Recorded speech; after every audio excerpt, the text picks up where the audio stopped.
مسيكم بالخير والهناء. معاكم العزيز بن زكور في شخصياتنا التونسية مع كارفور. نحبكم تسمعوني مليح وتتبعوا هدرتنا باش يفوزوا 3 منكم بوصل شراء قيمته 300 دينار في آخر حلقتنا.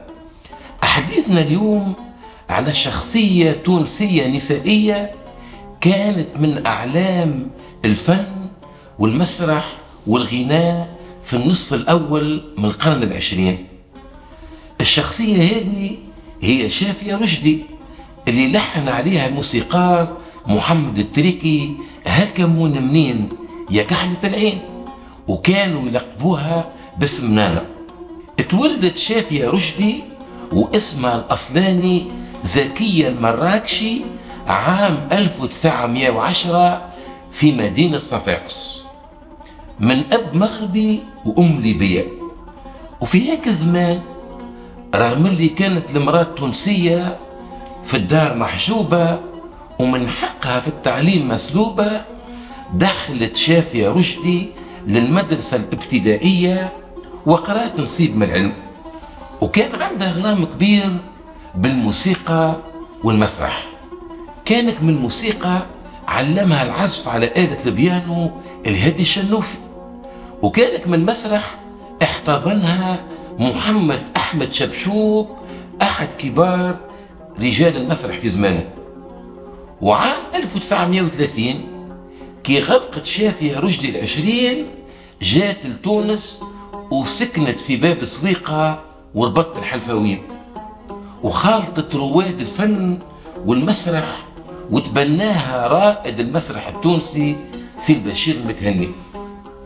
ومن أهم المسرحيات اللي مثلت وتألقت فيها وعجبت برشا ناس مسرحية مجنون ليلى بالعربية الفصحى، ومسرحية عيشة القادرة وأم عباس.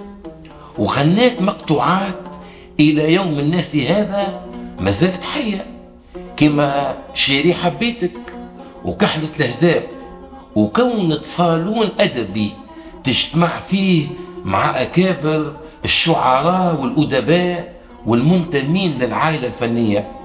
وكما قال المثل: إذا غابت عليك المدارس فعليك بالمجالس.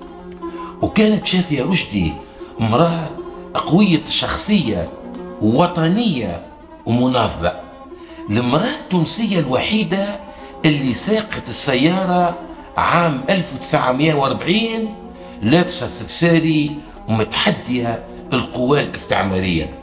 وفارقتنا شافية رشدي في جويليا سنة 1989. وحديثنا على شافية رشدي يذكرني بأبي الطيب المتنبي في أخت سيف الدولة لما قال: وما التأنيث لاسم الشمس عيب ولا التذكير فخر للهلال، ولو كل النساء كمن فقدنا لفضلت النساء على الرجال. وانتم قولوا لي أنا هي المدينة التونسية اللي تولدت فيها شافية رشدي، مدينة سوسة وإلا مدينة صفاقس؟ هيا طلعوا باش يفوزوا 3 منكم كل واحد بوصل شراء قيمته 300 دينار من عند كارفور وتعملوا أفار.